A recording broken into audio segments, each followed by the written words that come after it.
আসসালামু আলাইকুম। আমাদের মসজিদে নির্মাণ কাজ চলতেছে, আপনারা যাই যেতে পারেন আমাদের মসজিদে সহযোগিতা করেন। আমরা হইলাম গরিব মানুষ, আমাদের মসজিদে সবাই সহযোগিতা করেন। আর সহযোগিতা না করতে পারলে ভিডিওটা আপনাদের দুইটা পাওয়া ধরি, ভিডিওটা শেয়ার করেন। রানু ভাই কিছু বলো। আসসালামু আলাইকুম।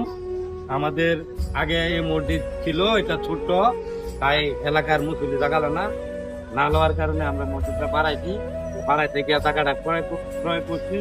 আমরা সাধারণ ফ্যামিলির লোক, অনেক টাকার প্রয়োজন হয়েছে, এখন এটা করতে আরো টাকার দরকার।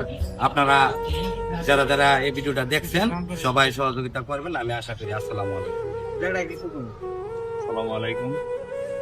আমরা এলাকার মাঝে একটা মসজিদ দেখা গেছে, ছোট মসজিদ, এলাকার সব লোক একসাথে নামাজ পড়তে গেলে জায়গা হয়। এই জন্য টাকা করা হয়েছে। সবাই মনে করেন যে মোটামুটি গরিব মানুষ, এত বড় লোক মানুষ নাই যে একজন দুইজনে কইরা দিব, এমন ধরনের কোনো লোক নাই।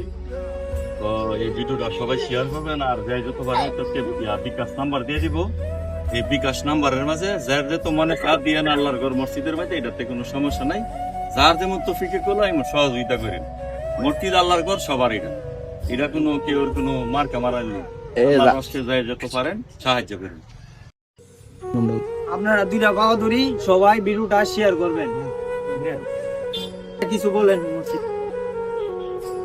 আলহামদুলিল্লাহ, আমি অসুস্থ হয়ে গেছি। আমি বেশি কোনো কথা বলতে না, কোনো জায়গার মধ্যে আমার যাবার মতো নয়, অনেক ক্ষমতা নাই। আপনারা সবাই মিললে আমরা এই মসজিদে কাজটা করে দেন, যেমন দেখা যাতে কোন সময় এখানে কোন জানা। আসসালামু আলাইকুম রহমতুল্লাহ। ঠিকানাটা হলো আদিয়াবাদ সেকান্দরপাড়া, বাইতুল নূর জামে মসজিদ, ডক্টর মনিরুজ্জামান প্রাইমারি স্কুল এর সাথেই আমাদের মসজিদ। ইনশাল্লাহ সবাই সহযোগিতা করবেন।